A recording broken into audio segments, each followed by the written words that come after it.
Σαν μήνυμα, τι θα μπορούσατε να πείτε, ότι όλα τα υποσκληρίδια να κάνουν εμβαγγειακή αντιμετώπιση, ποια από αυτά, κάποιες ηλικίες, τι θα λέγατε?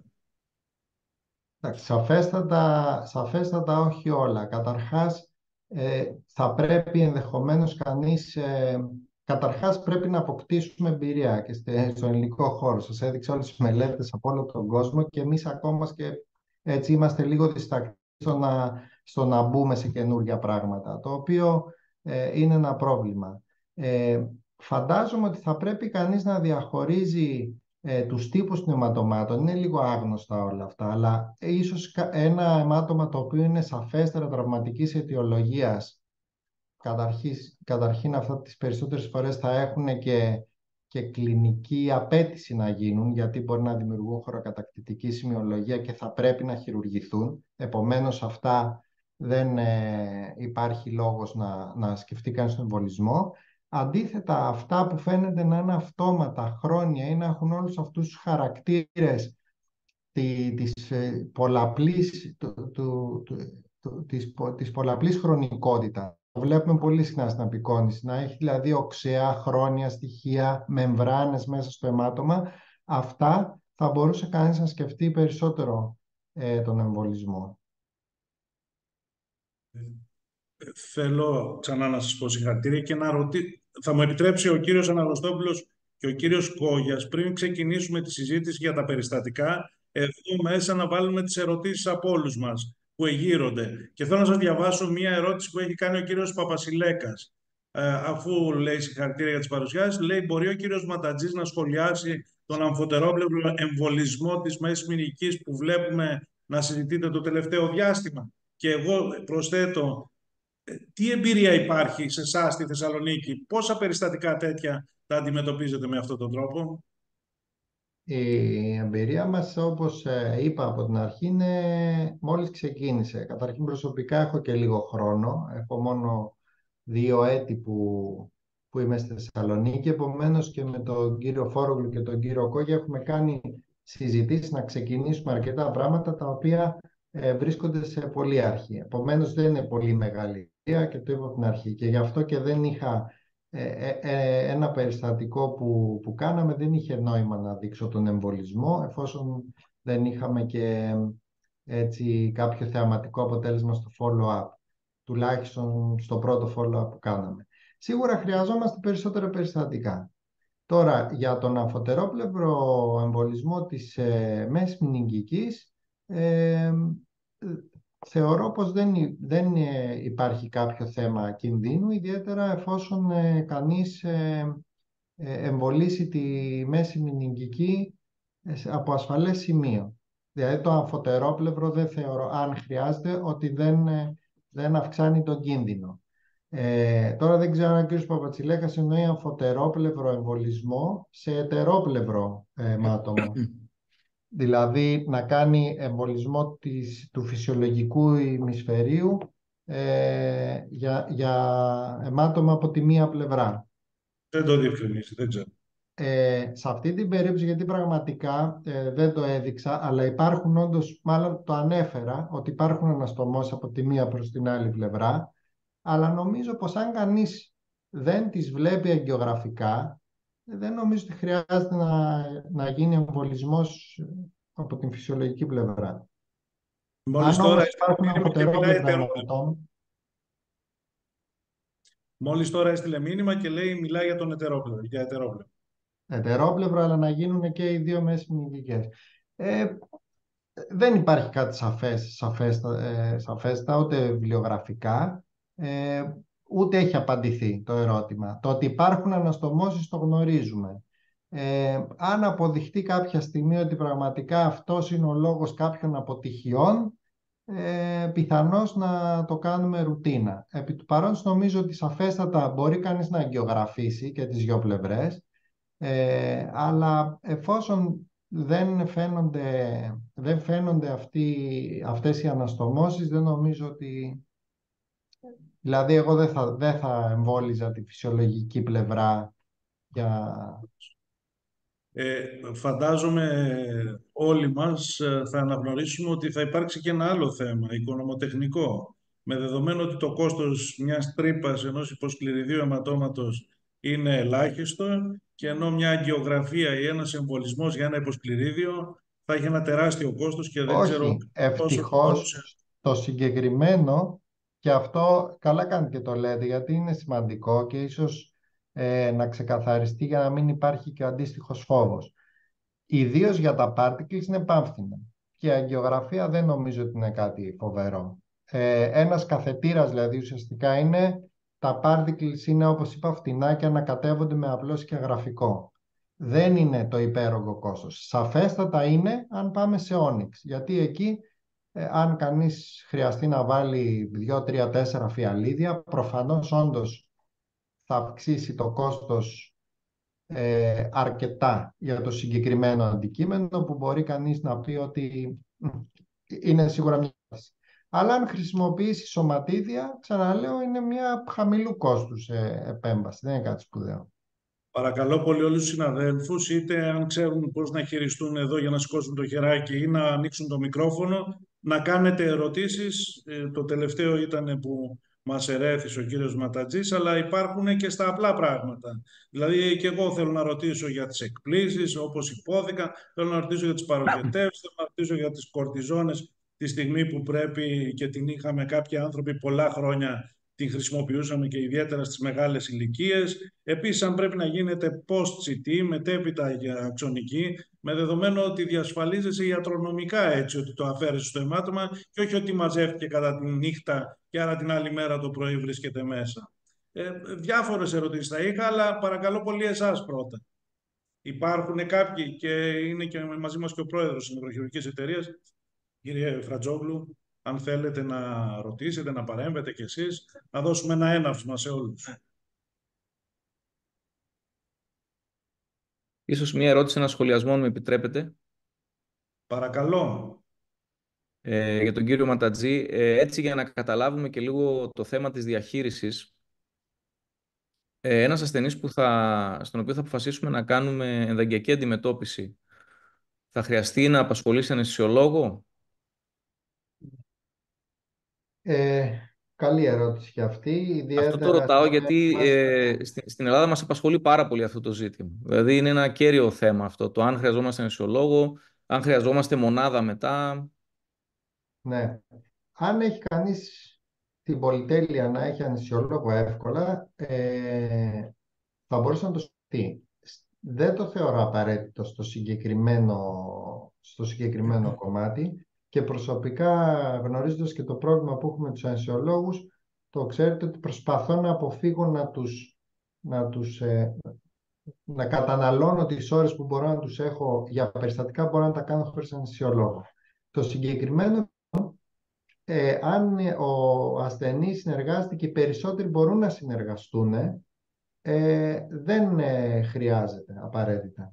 Δηλαδή θέλει λίγο ακινησία, ακόμα και λίγο να κουνηθεί ο ασθενής τη μέση μνηγική, μπορείς να την καθετηριάσεις, και στις μικροσκιαγραφήσεις ε, θα πρέπει δηλαδή να νομίζεις ότι πραγματικά μπορεί να χάνεις κάτι, να μην δεις κάτι, όπως ας πούμε τις αναστομώσεις έσω έξω, να φοβηθείς για να πεις ότι χρειάζεται αναισθησιολόγο. Ξαναλέω όμως, τους περισσότεροι ασθενείς επίσταση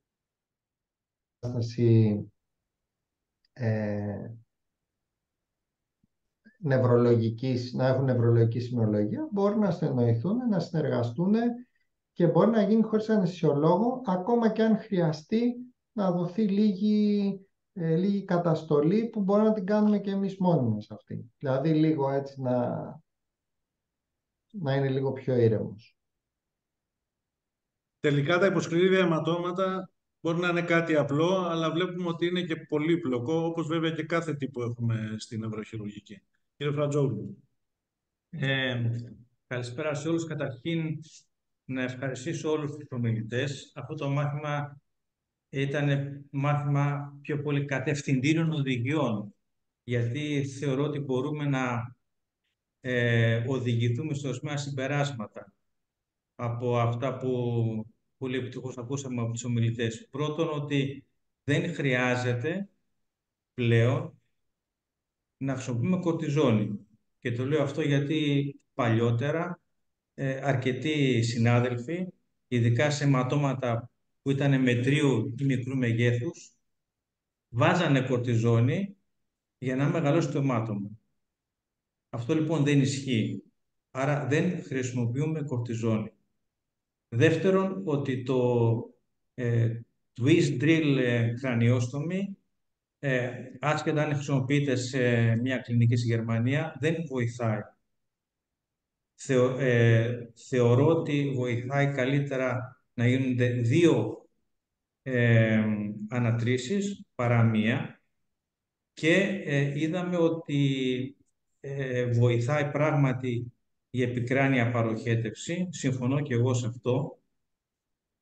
Εμείς μάλιστα ίσως είμαστε λίγο πιο πολύ υπερβολικοί, βάζουμε 2 επικράνειες παροχετεύσεις, αλλά το σημαντικό είναι ότι βοηθάει. Η έκπληση του αιματώματος νομίζω προσωπικά ότι βοηθάει, παρά το να αφήσουμε μόνο να φύγει και να μην το ξεπλύνουμε με λίγο ορό. Φεύγουν και οι θρόμβοι, και από τη στιγμή που υπάρχει μια φλεγμονώδης εξεργασία, διεργασία, που θέλει να πέσω, το βοηθάει το να φεύγουν οι θρόμβοι. Και οπωσδήποτε η αξονική τομογραφία, θα συμφωνήσω με τον κύριο Γόγο, ίσως και για ιατρομικούς λόγους δεν είναι κακό να γίνεται. Άρα νομίζω ότι πρέπει να έχουμε καταλήξει όλοι οι συνάδελφοι που έτσι είμαστε στο πάνελ αυτό, σε αυτά που είπαν και οι προηγούμενοι ομιλητές. Όσον αφορά τώρα την ενδαγγειακή θεραπεία, θεωρώ ότι είναι αρκετά πρώιμο το στάδιο. Ας μην ξεχνάμε ότι τα πιο πολλά αιματώματα εμφανίζονται σε μέρες γενικής εφημερίας, δηλαδή πρόκειται για, αν όχι επίγοντα, έκτακτα περιστατικά, τα οποία πρέπει να αντιμετωπιστούν λίαν συντόμως. Ίσως έχει θέση η ενδαγγειακή θεραπεία σε υποτροπιάως μορφές χρονίων υποσκληρών αιματωμάτων. Εκεί ίσως πράγματι έχει θέση, αλλά η κύρια θεραπευτική μέθοδος είναι η χειρουργική. Επαναλαμβάνουμε 2 κρανιοανατρήσεις με ξέπλυμα και με επικράνεια παροχέτευση. Αυτά είχα να πω. Και ας μιλήσει ο κύριος Γόγος να κλείσουμε αυτό το μάθημα, που πραγματικά ήταν πάρα πολύ ενδιαφέρον.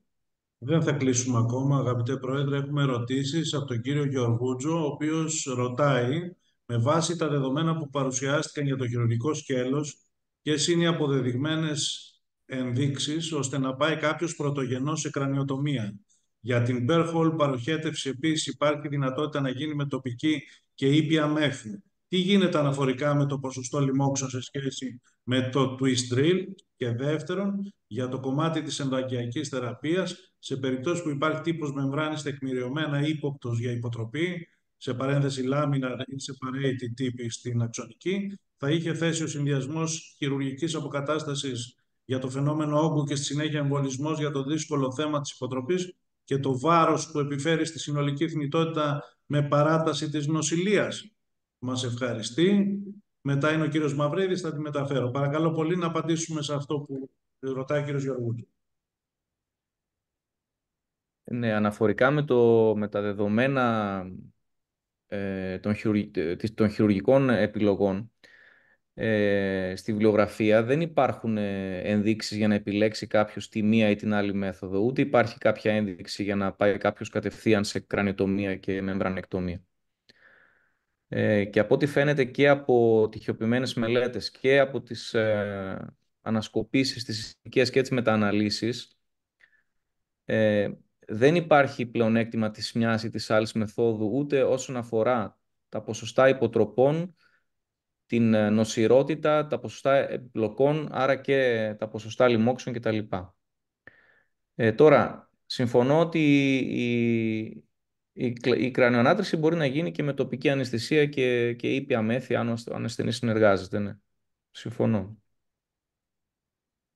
Ωραία. Πάμε στο ερώτημα που έχει θέσει ο κύριος Μαυρίδης και είναι ήθελα να ρωτήσω τον κύριο Κόγια αν χορηγούν αντιπικτική αγωγή στους ασθενείς μετά από την εκένωση του αιματώματος. Θρομβοπροφύλαξη. Κλασική θρομβοπροφύλαξη όπως κάνουμε για τις άλλες επεμβάσεις. Okay. Ο κύριος Γεωργούτζος επανέρχεται επίσης, αν και άπειρο συμφωνώ απόλυτα με την αποφυγή άμεσης ή απεικόνησης, αν δεν υπάρχουν ενδείξεις, καθώς πολλές φορές μπερδεύει. Θεωρώ πως η υποτροπή είναι κλινική και όχι ακτινολογική, όπως χρησιμοποιήθηκε από πολλές μελέτες. Εγώ προσωπικά θα ήθελα... Ναι, παρακαλώ. Αν μου επιτρέπετε, επειδή είχε μείνει και το ερώτημα για το ενδαγγειακό κομμάτι από τον κύριο Γεωργούτη στην προηγούμενη ερώτηση, ήθελα να πω που το είπα και πριν, όπως είδατε στο τέλος της ομιλίας μου, υπάρχουν τόσες πολλές τρέχουσες μελέτες, το οποίο δεν είναι τυχαίο. Προσπαθεί να απαντήσει σε αυτά τα ερωτήματα, επομένως σαφέστατα και εμείς δεν έχουμε απαντήσεις. Αυτό που μπορώ να πω είναι ότι όλα αυτά είναι ωραίες ιδέες. Εμείς έχουμε τη διάθεση, τουλάχιστον το δικό μας κέντρο για όλες τις κλινικές της Βόρειας Ελλάδας μπορούμε να συνεννοηθούμε. Με το ΑΧΕΠΑ έτσι και αλλιώς συνεργαζόμαστε εφόσον είμαστε στο ίδιο νοσοκομείο, αλλά και σε άλλους συναδέλφους, αν υπάρχουν περιστατικά που μπορούμε να συζητήσουμε, πολύ ευχαρίστως. Δεν έχουμε έτοιμες απαντήσεις για το τι είναι καλύτερο. Ενδεχομένως όντως μετά το χειρουργείο κάποια περιστατικά να ωφεληθούν από τον εμβολισμό και θα πρέπει να τα συζητήσουμε το καθένα ξεχωριστά. Πολύ ωραία. Συνεχίζονται οι ερωτήσεις, γι' αυτό και νομίζω ότι η συζήτηση των περιστατικών δεν έχει και νόημα να γίνει, άλλωστε η ώρα περνάει. Από τον κύριο Χρυσικόπουλο έχουμε μια ερώτηση που λέει γιατί ο εμβολισμός της μέσης δεν έχει FDA approval και δεύτερον στην Ευρώπη ο ασθενής την ίδια μέρα ή την επομένη πηγαίνει σπίτι και ποιος ιατρός τον παρακολουθεί μετά την επέμβαση από τον επεμβατικό ακτινολόγο.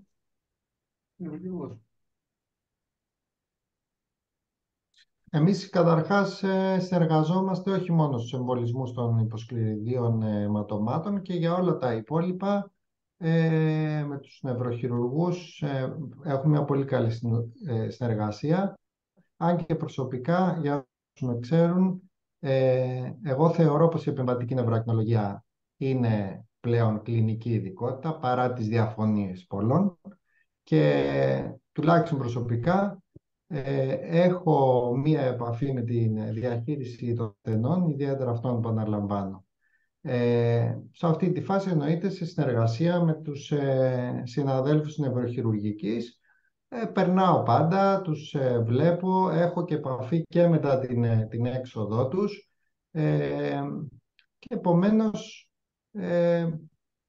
παρακολούθηση μπορεί να γίνει ακριβώς σε αυτό το πλαίσιο, θεωρώ. Πάρα πολύ ωραία. Θα μπορούσα να δείξω ένα περιστατικό για να το δεν συζητήσουμε. ξέρω γιατί, δεν έχω άποψη. Θα μπορούσα να δείξω ένα περιστατικό για τη συζήτηση που γίνεται τώρα. Ναι, κύριε Αναγνωστόπουλε. Θα θέλατε να το δείξω γιατί και αυτά τα περιστατικά. Ναι, παρακαλώ. Προχωράει. Ωραία. Λοιπόν, αν κλείσετε τη οθόνη για να κάνω screen share εγώ.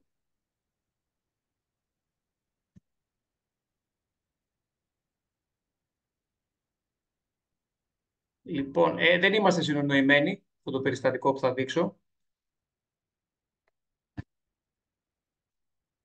Λοιπόν, είναι περιστατικό της κλινικής, του Φάνη του Φλάσκα συγκεκριμένα. Έτσι και είναι έτσι λίγο για να δώσουμε λίγο έτσι τόνο στη συζήτηση. Ένας 71 ετών ασθενής, μάλλον χωρίς ιστορικό τραύματος, με ένα ιστορικό άμφο υγρομάτων πριν 1 μήνα, με κεφαλαλγία και αστάθεια, ένα ιστορικό λυκής γαστρεκτομής λόγω λεμφώματος Hodgkin και χωρίς κανένα εστιακό έλλειμμα. Και έχει αυτή την αξονική, νομίζω την βλέπετε, έτσι, 2 τεράστια αιματώματα. Συζητήσαμε λίγο με τον ασθενή, με την οικογένεια, η κόρη του είναι γιατρός και καταλήξαμε ότι δεν ήθελε να χειρουργηθεί και του προτείναμε ότι μπορούμε να εμβολήσουμε τα αιματώματα. Ούτως ή άλλως, αν χρειαζόταν κάποιο χειρουργείο, θα κάναμε χειρουργείο. Αυτό ήταν το, ας πούμε, εντός εισαγωγικών, το μόνο εύκολο. Και εμείς είμαστε τυχεροί γιατί στο νοσοκομείο έχουμε τον Ευτύχη, τον Αρχοντάκη και τον Βασίλη τον Μάμαλη, που οπότε, αν χρειαστούμε κάτι, το έχουμε μέσα στο νοσοκομείο. Οπότε αυτό είναι μεγάλο αβαντάζ για μας. Και αποφασίσαμε να κάνουμε εμβολισμό και να πάρει και, να πάρει και λίγο κορτιζόν για την κεφαλαλγία, η οποία υφέθηκε μετά τις 2 πρώτες δόσεις. Αυτή είναι η δεξιά μέση μηνυκική και η αριστερή μέση μηνυκική. Εδώ είναι μια προφίλ εικόνα με τον εμβολισμό και των δύο. Φαίνεται λίγο καλύτερο το αποτέλεσμα στην αριστερή σε σχέση με τη δεξιά ενδεχομένως. Δεν ξέρω αν έχει να κάνει και με τη λήψη. Και αυτές είναι οι εικόνες με ημερομηνία που τον παρακολουθούμε. Ο ασθενής μετά τις πρώτες 24 ώρες δεν είχε καν κεφαλαλγία και σε αυτό πιστεύω βοήθησε πολύ η δεξαμεθαζόνη. Σταδιακά κόπηκε και εδώ βλέπετε ας πούμε το timeline των αξονικών, ο οποίος μετά από 1 μήνα πρακτικά τον παρακαλάγαμε να έρθει για να κάνει αξονική. Η πρώτη είναι η ημέρα της εισαγωγής, 18 Σεπτεμβρίου του 2023. 22 Οκτωβρίου βλέπετε αμέσως μια διαφορά και στο χρώμα και στο μέγεθος. 20 Νοεμβρίου και η τελευταία που έχουμε είναι 11 Ιανουαρίου του 2024, ο οποίος ασθενής είναι εντελώς ασυμπτωματικός, δεν έχει τίποτα, ούτε κεφαλαλγία, ούτε αστάθεια και απλά τώρα προσπαθούμε να τον πείσουμε να έρθει να ξανακάνει άλλη μια αξονική και να δούμε αν έχει εξαφανιστεί τελείως το αιμάτωμα. Συνολικά πήρε γύρω στις 15 με 20 μέρες δεξαμεθαζόνη και αναγκάστηκε να την πάρει και ενδοφλέβη, γιατί δεν ήμασταν σίγουροι αν με την γαστρεκτομή μπορεί να απορροφηθεί ή όχι. Οπότε ερχόταν και έπαιρνε την αγωγή ενδοφλέβεια, γιατί έμενε και δίπλα στο νοσοκομείο. Και νομίζω ότι είναι ένα πάρα πολύ καλό αποτέλεσμα. Και αυτό που έχω να πω, γιατί το σχόλιο ήταν ότι ήταν λίγο ενδεχομένως ο εμβολισμός μπορεί να σε απογοητεύει λίγο απεικονιστικά, αλλά νομίζω ότι το αποτέλεσμα φαίνεται μετά το τρίμηνο, τετράμηνο. Ειδικά αν είναι και μεγάλο το αιμάτωμα. Δηλαδή, δεν πρόκειται να δεις απεικονιστική βελτίωση στον 1 μήνα, 2 μήνες. Γιατί προφανώς όλη αυτή η διαδικασία αργεί να υποστρέψει όταν είναι τόσο μεγάλη η συλλογή. Οπότε εγώ νομίζω ότι θέλει λίγο υπομονή και ο δείκτης είναι η βελτίωση κλινική. Αν ο ασθενής είναι καλά, το να έχει μια συλλογή εκεί δεν υπάρχει κανένα πρόβλημα, όταν δεν υπάρχουν συμπτώματα. Οπότε νομίζω ότι ταιριάζει αυτό το περιστατικό συζήτηση που είχαμε για τον εμβολισμό ή όχι. Εμάς είναι το 4ο περιστατικό που έχει γίνει στο νοσοκομείο. Τα 3 πρώτα τα είχαμε παρουσιάσει μια ομιλία στην Καλαμάτα, στο πρώτο τελευταίο συνέδριο. Και θέλουμε και εμείς να οργανώσουμε κάτι προοπτικό, γιατί νομίζω ότι έχει πάρα πολύ πεδίο μελέτης και πρέπει και εμείς να μπούμε σε αυτό το πεδίο λίγο πιο ενεργά. Είναι πολλοί ασθενείς οι οποίοι μπορεί να ωφεληθούν, που δεν μπορούν να κόψουν τα αντιπικτικά, που δεν μπορούν να χειρουργηθούν ή που δεν θέλουν κιόλας. Και θα είναι όλο και περισσότερα αυτά τα περιστατικά. Είναι πολύ ξεκάθαρο. Το πιστεύω πολύ αυτό, την πιστεύω πάρα πολύ αυτή τη μέθοδο. Πολύ ξεκάθαρο και ευχαριστούμε πολύ γι' αυτό. Πριν κλείσουμε, αν δεν υπάρχει κάτι άλλο έτσι ωραίο να δείξουμε πέρα από τα τετριμένα, θα ήθελα να σταθώ σε 2 σημεία. Από την εμπειρία τη δική μας, ότι σε ασθενείς ηλικιωμένους, που η έκτηση του εγκεφάλου μετά την αφαίρεση του αιματώματος και μετά τις εκπλήσεις, που για τους νεότερους συναδέλφους πρέπει να πούμε ότι πρέπει να γίνονται με χλιαρό όρο και όχι με κρύο ή οτιδήποτε, γιατί μπορεί να προκαλέσει να κάνει μετέπειτα ληπτικές κρίσεις. Εκείνο που θέλω να σταθώ είναι ότι σε πολλές περιπτώσεις από αυτές, για να μην υπάρχει πρόβλημα σε χτυπήματα ή επαναιμορραγίες, γιατί υπάρχει το κενό ανάμεσα στον εγκέφαλο και στο κρανίο, εμείς βάζουμε, αν είναι 2 οι τρύπες, κλείνουμε πρώτα την κάτω με κερί, γεμίζουμε με ορό όλη την κοιλότητα και κλείνουμε και την πάνω χωρίς να βάλουμε παροχέτευση. Και μετέπειτα αυτό απορροφάται και ο εγκέφαλος δεν έχει τους κραδασμούς που πρέπει. Αλλά μόνο στις ηλικίες αυτές τις μεγάλες. Αλλιώς και εμείς συμφωνούμε για την επικράνεια παροχέτευση. Και επίσης μια προβοκατόρικη ερώτηση και τον πρόεδρο εδώ. Είχα δει κάποτε όταν ήμουνα ελεγκτής για τα υλικά που χρησιμοποιούνται, ανθρώπους, συναδέλφους μας να κλείνουν κρανιοανατρήσεις με οστικά μοσχεύματα. Ένα σχόλιο. Υπάρχει κανείς που το κάνει αυτό? Δεν νομίζω να υπάρχει. Θέλω να σας ευχαριστήσω όλους, τον κύριο Αναγνωστόπουλο, τον κύριο Κόγια, τον κύριο Ματατζή, για την παρουσία σας, τον κύριο Πρόεδρο και τον κύριο Τσιτσόπουλο που είναι της εκπαιδευτικής για τη δυνατότητα που μας έδωσε να παρουσιάσουμε κάτι φαινομενικά τόσο απλό, αλλά που τελικά είναι πολύ όμορφο και πολύ διδακτικό, και να σας καληνυχτήσουμε όλους από την έδρα της Νευροχειρουργικής Εταιρείας. Καληνύχτα σε όλους.